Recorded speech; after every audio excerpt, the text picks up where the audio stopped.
Kita akan kembali lanjutkan perbincangan, pemirsa Mbak Erinda. Kalaupun nanti kemudian sekolah ini dibuka, terutama tadi zona-zona hijau yang sudah Mbak Erinda katakan, tentunya harus menerapkan protokol kesehatan. Yang ideal seperti apa protokol kesehatannya? Iya, yang pasti kan protokol kesehatan ini kan disesuaikan dengan karakteristik sekolah. Satuan pendidikan sekolah itu nomor 1. Dan disesuaikan juga dengan keadaan dari daerah itu sendiri. Baik itu dari tingkat provinsi, kota, kabupaten, sampai yang terkecil di tingkat desa yang memang ada satuan pendidikan sekolahnya. Dan yang paling harus digarisbawahi di sini adalah paling utama harus berkoordinasi, karena yang bisa memberikan otoritas dibuka atau tidaknya adalah gugus tugas dulu. Seizin dengan gugus tugas, karena semua unsur KL itu ada, Kemenkes kan membuat protokol kesehatannya pasti, dan dengan dikoordinasikan dengan lingkungan, otomatis kan pemerintah daerah begitu. Pastinya. Nah, otomatis kan koordinasi ini harus kuat dan sesuai dengan protokol yang sekarang ini sudah disiapkan oleh Kemendikbud, itu nomor 1. Nah, di sini Mbak, izinkan saya ingin menghimbau kepada seluruh rakyat Indonesia dari semua elemen, dari masyarakat, baik itu pemerhati ataupun yang lain-lainnya, yuk kita sama-sama solid, kita sama-sama memberikan tidak hanya kenyamanan ya kepada seluruh masyarakat Indonesia, tapi kepastian bahwa negara, terutama Pak Presiden beserta kabinet dan kita semua, keselamatan, kesehatan dan kenyamanan itu kita nomor satukan. Dan yang paling utama, kita sekarang ini harus sama-sama punya harapan. Apapun yang terjadi saat ini, kita kan yang mempercepat selesai dan kita harus keluar dari ini, tapi kan kita harus ada yang di depan itu adalah tantangan dan tuntutan. Tantangannya apa?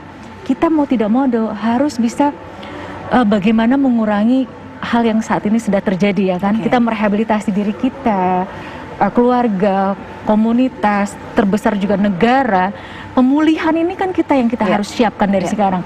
Kalau kita tidak siapkan dari sekarang, akibatnya buruk. Nah, disinilah kami memohon bahwa yakinlah, berikan kepercayaan penuh bahwa kita tidak akan pernah melakukan hal yang tergesa-gesa, apalagi menyebabkan resiko buruk pada masyarakat, itu tidak akan pernah terjadi. Ini kami mohon bisa lihat dengan statementnya Pak Presiden kita sebegitu luar biasa, sampai hal yang kecil saja beliau tekankan, tidak hanya mengatakan keselamatan anak-anak di atas segalanya, bukan hanya itu, tapi bagaimana keluarga yang mengantar, bagaimana neneknya yang mengantar, sebegitu difikirkan, termasuk juga Pak Kemendikbud, Kemenak maupun semua unsur KL yang ada di gugus tugas, dan pastinya melibatkan semua elemen. Jadi tidak serta-merta pada saat nanti mungkin ada beberapa kabupaten ataupun daerah yang akan sudah siap, tidak semerta-merta juga dibuka, tidak, tapi ada prakondisi dan juga melibatkan stakeholder yang ada di dalam masyarakat yang terkecil itu. Mbak Ina, terima kasih sudah berkenan bergabung bersama kami walaupun waktunya sangat sedikit. Semoga yang singkat tadi informasinya bisa betul-betul tersampaikan dan juga diaplikasikan. Kita solid, ini untuk negara kita, ini untuk bangsa kita, ini untuk masyarakat besar kita. Kita harus segera keluar dari. Terima kasih Mbak Erinda. Bu Tati masih bersama saya di sini. Sambil kita juga nanti ini mendengarkan bagaimana suara hati dari wali murid ataupun orang tua murid. Sudah bergabung dengan kita Ibu Kenny Dewi Juwita selaku Ketua Komite Sekolah SMP 163 Jakarta. Assalamualaikum, selamat malam Bu Kenny. Yang kebetulan sekarang lagi di Denpasar ya Bu. Baik. Selamat malam. Bukan cuma Bu Kenny, tapi sudah bergabung juga dengan kita Wali Kota Bogor, yaitu Kang Bima Arya. Assalamualaikum, selamat malam Kang Bima. Waalaikumsalam warahmatullahi wabarakatuh. Selamat malam. Baik, Kang Bima, ini kita berbicara mengenai tatanan new normal, normal baru. Kalau kemarin sempat ada wacana tempat ibadah dibuka, kemudian begitu pula kegiatan perekonomian. Selanjutnya yang rame jadi bahasan, begitu kan, bahkan menuai politik ataupun polemik pro kontra masyarakatnya adalah mengenai sekolah, pendidikan. Ada yang setuju sekolah dibuka, terutama para murid yang sudah bosen katanya nggak pergi ke sekolah. Tapi juga banyak orang tua murid ini yang khawatir kalau sekolah dibuka gimana anak saya jadi takut ketularan corona dan sebagainya. Kalau di Kota Bogor sendiri kebijakannya seperti apa mengenai hal ini, Kang Bima? Yang pasti semua harus didasarkan pada kajian saintifik, kajian ilmiah, rekomendasi dari pakar epidemiologi.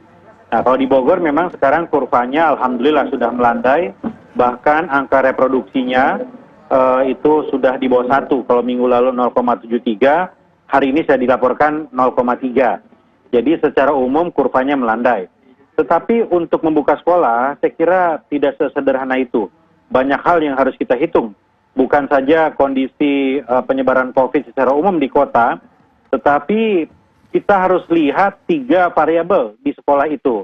Yang pertama adalah kondisi tenaga pengajar ya, guru-guru dan lain-lain, sejauh mana mereka siap untuk beradaptasi dengan sistem baru, sejauh mana mereka dipastikan sehat gitu.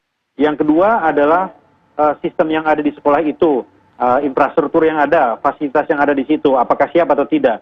Yang ketiga yang ini juga sangat menentukan adalah pengaturan kegiatan belajar mengajar di sekolah itu. Nah, artinya kalau 3 aspek itu kemudian matang, siap, bisa saja itu berjalan. Ya. Tapi dalam hitungan saya belum dalam waktu dekat, karena perlu cukup waktu untuk mempersiapkan itu semua. Dan menurut saya sekolah ini tidak bisa terburu-buru. Kalau unit ekonomi, pasar atau toko bisa, sudah kita hitung misalnya. Kemudian rumah makan, unit ekonomi juga, dan termasuk tempat ibadah, ini juga dengan protokol kesehatan yang sudah dihitung dan semua sudah siap. Tapi sekolah berbeda, karena ada anak-anak di situ, ada kemungkinan potensi infeksi atau kontaminasi di antara mereka yang dibawa ke rumah di situ, ada fasilitas sekolah yang belum tentu semuanya siap, ada sistem belajar guru yang belum tentu bisa beradaptasi dengan lingkungan suasana yang baru itu. Baik, tidak semudah itu tentunya untuk membuka sekolah kembali dan juga melangsungkan kegiatan belajar mengajar kembali di sekolah seperti normal, seperti biasa dulu sebelum ada virus corona. Tapi Kang Bima, walaupun seperti itu, apakah pihak pemerintah dari Kota Bogor sejauh ini sudah memantau bagaimana kemampuan sekolah-sekolah untuk bisa menerapkan protokol kesehatan? Karena kan setidaknya harus banyak tempat cuci tangan di sekolah itu, harus ada kemudian banyak juga hand sanitizer ataupun berbagai macam peralatan yang menunjang kebersihan bagi para murid dan juga para tenaga pengajar. Apakah sudah melakukan pendataan mengenai hal itu, Kang Bima? Saya kira dari pemantauan beberapa sekolah mungkin siap, tapi lebih banyak lagi yang masih perlu waktu untuk menyiapkan itu semua. Tidak semua punya akses atau fasilitas yang baik ya, tempat cuci tangan dan lain-lain. Tetapi sekali lagi, ini bukan hanya fasilitas, ada 2 unsur yang lain lagi tadi. Kesiapan tenaga pengajar, ya, seluruh kru dari sekolah, dan satu lagi adalah bagaimana bisa memanage kegiatan belajar mengajar, bagaimana mengatur sistem shift-nya, tempat duduknya, penjemputannya, ini juga lebih rumit saya kira. Jadi kalaupun berjalan, kemungkinan besar masih perlu waktu, tidak dalam waktu dekat, ya belum tentu tahun ajaran baru menurut hitungan saya.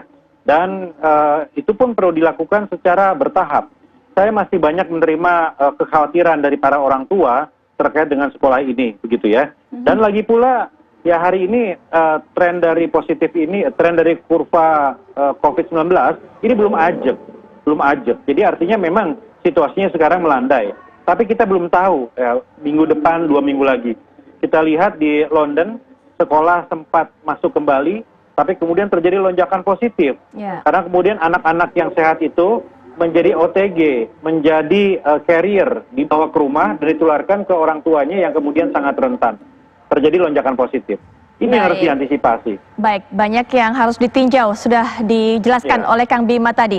Kemudian juga bagaimana pendapat dari wali murid ataupun orang tua murid. Ini Bu Kenny Dewi Juwita, selaku Ketua Komite Sekolah SMP 163 Jakarta juga akan memberikan pandangannya. Bu Kenny, setuju atau tidak setuju? Termasuk yang pro atau termasuk yang kontra dengan sekolah segera dibuka kembali seiring dengan dimulainya tahun ajaran baru, Bu Kenny?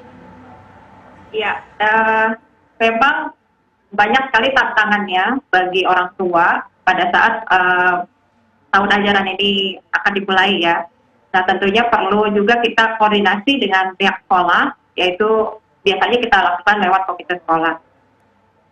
Baik, Bu Kenny, sejauh ini pengalaman dari putra-putrinya Bu Kenny yang bersekolah, seperti apa proses belajar mengajar itu berlangsung? Apakah anak-anak ataupun siswa ini juga bisa belajar dengan nyaman di rumah, atau mungkin juga sudah sempat cerita dengan Bu Kenny begitu kalau kangen, rindu, pengen segera sekolah?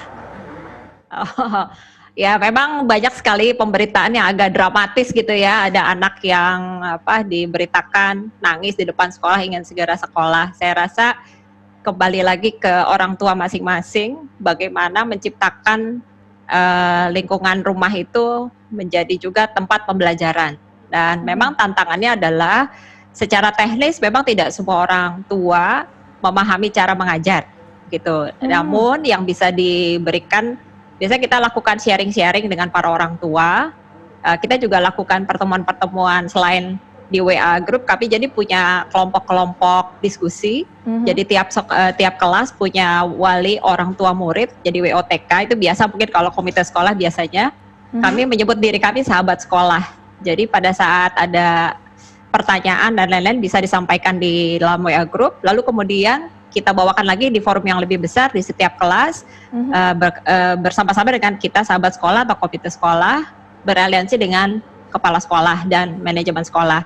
Dan kita juga lakukan pertemuan berkala, dan menjelang PPDB baru ini dan juga tahun ajaran baru, kami sudah merencanakan untuk bertemu setiap waktu yang sudah ditentukan dengan kelas 9, misalkan orang tua kelas 9 kita akan berkumpul di tanggal berapa melalui virtual meeting juga. Dan memang saling membantu dari orang tua sendiri, tips-tips bagaimana mengarahkan anak belajar itu penting sekali. Baik, tadi suara dari orang tua. Bu Teti tadi juga sudah sempat bercerita bahwa dengan adanya pelajar atau kegiatan belajar mengajar jarak jauh ini banyak yang harus disesuaikan. Guru, bukan cuma murid, orang tua, guru juga banyak harus adaptasi. Nanti kita akan jelaskan lagi, Bu Teti akan kita dengarkan lagi cerita lebih lanjut, tapi setelah jeda berikut ini, apakah Kabar Indonesia akan segera kembali?